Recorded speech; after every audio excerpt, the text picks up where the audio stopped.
पूरी बलूचिस्तान की रियासत पाकिस्तान के हाथ से निकलने जा रही है। मगर यस, ये रियासत का इंटेलिजेंस फेलियर है। जब इस लेवल के ऊपर ये इंसर्जेंसी प्लान होके एक साथ एक ऑपरेशन लॉन्च हो रहा था तो पाकिस्तानी रियासत को पता होना चाहिए था, कहीं ना कहीं हमें इसकी इंफॉर्मेशन मिलनी चाहिए थी। और ये इंफॉर्मेशन अगर नहीं मिली है तो ये बहुत संजीदा बात है। दोस्तों, बलूचिस्तान के अंदर हालात बहुत ज़्यादा ख़राब हो गए। पहले बलूचिस्तान के अंदर जो है फ्री बलूचिस्तान का नारा लगाया जा रहा था और अब नारा ये भी लग रहा है कि पाकिस्तान और चाइना यहाँ से निकल जाए। देखा मारंग बलोच जिस तरीके से अमेरिका से CIA से पैसे लेकर आई, यूरोप में घूमती रही, फंड की, इसराइलियों के साथ मुलाकात की, इसने पूरी प्लानिंग करके पाकिस्तान आई और यहाँ पर उसने वो बगावत की कैंपेन लॉन्च की। इसको इतनी इजाजत क्यों दी गई? जो सब आज कोई अच्छी खबरें नहीं है ना अच्छी खबर की उम्मीद रखना। आपको ये पता है कि बलूचिस्तान में आज क्या हो रहा है? आज आप इस चीज को देखोगे, हमारे सिक्योरिटी अदारे और अवाम ये आमने सामने आ चुकी हुई है। ये मुझे बलूचिस्तानी हाथों से निकलता नजर आ रहा है, जो कि 71 सालों में 72 सालों में हमारी ये बहुत बड़ी नाकामी है। इससे पहले भी हम नताइज भुगत चुके हैं सेम यही चीजें करके। जब नरेंद्र मोदी कहता है कि आप कश्मीर में छेड़छाड़ करेंगे तो आप बलूचिस्तान से हाथ धो बैठेंगे, बलूचिस्तान अलग हो जाएगा, इंडियन प्राइम मिनिस्टर आपको थ्रेट दे रहा है। जो कुछ भी हो रहा है बलूचिस्तान में ये एक सोची समझी साजिश के तहत हो रहा है। इसके पीछे जो है ना, एक तो इंटरनेशनल लॉबी भी इसके अंदर शामिल है। उसके अलावा जो है ना, जिस तरह से आपको पता है हमारी राइवलरी है उसके साथ, भारत के साथ, तो वो भी इसके पीछे पसे पर्दा मुलविस है। पाकिस्तान बना था दो कौमी नजरिए के बुनियाद पर।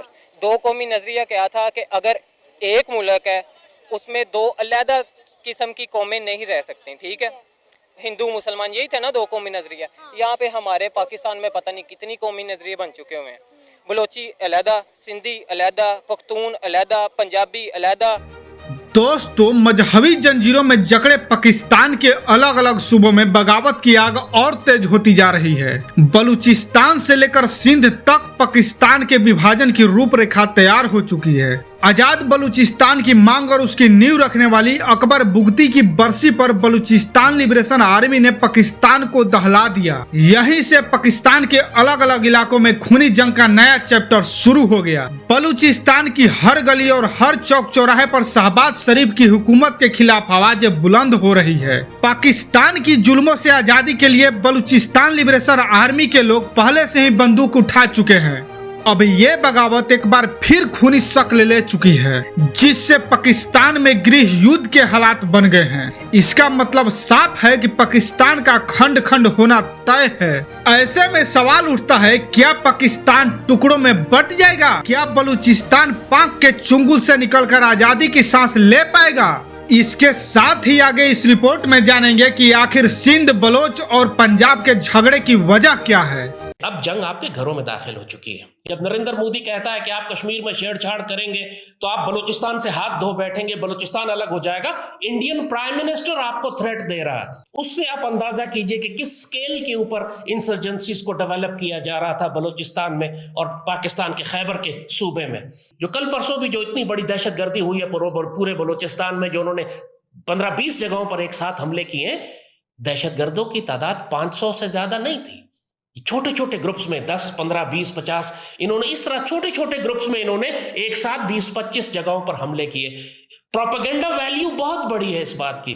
दुनिया को लगता है बलूचिस्तान हाथ से निकल गया, लेकिन इसकी वैल्यू, प्रोपेगेंडा वैल्यू ज्यादा है। तासुर ये दिया जाए, दहशत ज्यादा फैलाई जाती है।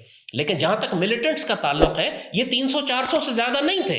ये कोई इतनी स्ट्रेंथ नहीं थी इनकी कि ये कैप्चर और होल्ड ऑपरेशंस कर सकते। ये हिट एंड रन ऑपरेशंस थे। गए, धमाका किया, हमला किया, निकलकर भागने की कोशिश की, अगर निकल सके तो, वरना मारे गए। ये डिस्पोजेबल एसेट्स थे जो 300-400 लड़के इन्होंने, दहशतगर्द इन्होंने लॉन्च किए थे।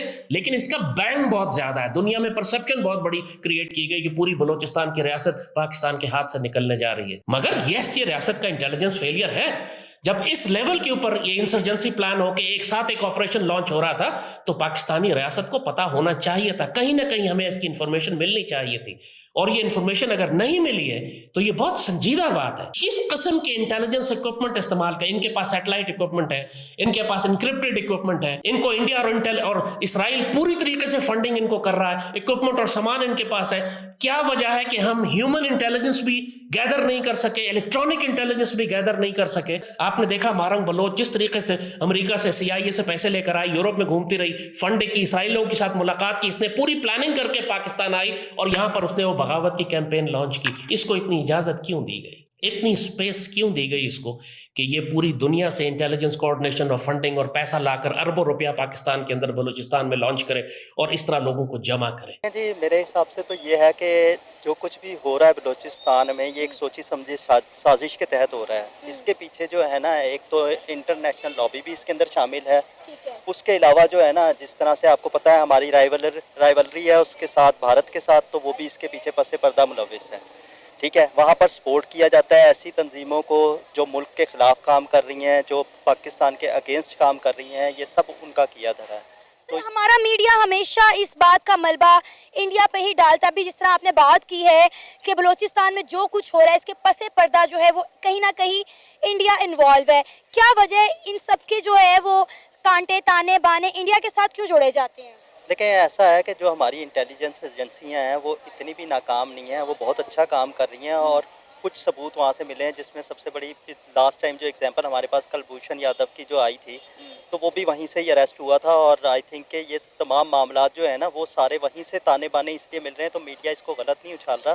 और दूसरी बात ये है कि जो आज़ादी की तहरीक है इसको हवा दी जा रही है।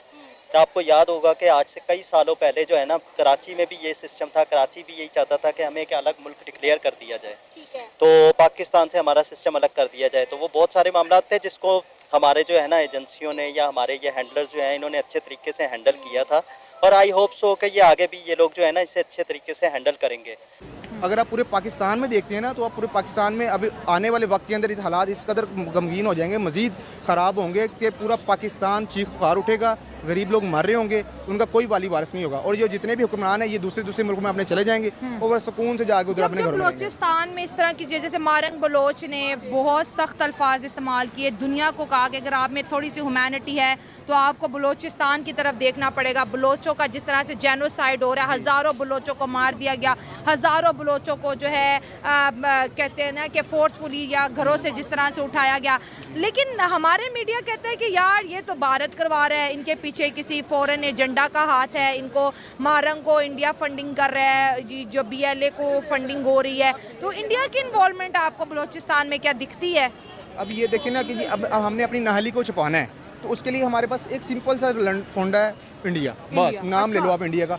इंडिया के नाम लेने के बाद दुनिया ठंडी हो जाती है कि यार कोई गाल नहीं, इंडिया वाकई करवा रहा है, ठीक है ऐसे कर, ऐसा कुछ भी नहीं है। हम खुद ही खराब हैं, हमारे हुक्मरान अपनी नाहली को छुपाने के लिए इंडिया का नाम लेती हैं। इंडिया में कोई इस तरह का फंडा होता है तो पाकिस्तान का नाम लेता है। मतलब दोनों मुल्क एक दूसरे को यूज करें एज अ नाम।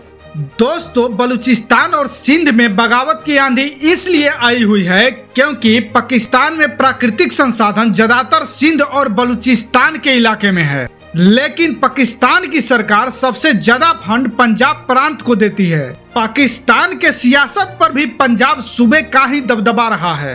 अपने साथ इसी नाइंसाफी को लेकर लंबे समय से बलूचिस्तान और सिंध प्रांत में पाकिस्तान हुक्मरानों के खिलाफ बगावत का बिगुल बजता रहा है। दोस्तों पाकिस्तान का सिंध इलाका भी बलूचिस्तानों और पश्तूनों की तरह पाकिस्तान से अलग होना चाहता है। बलूचिस्तान की तरह सिंध भी पाकिस्तान का वो सूबा है जो लंबे वक्त से पाकिस्तान के जालिम हुक्मरानों से छुटकारा पाना चाहता है। सिंध में आजादी के नारे करीब 5 दशकों से गूंज रहे हैं।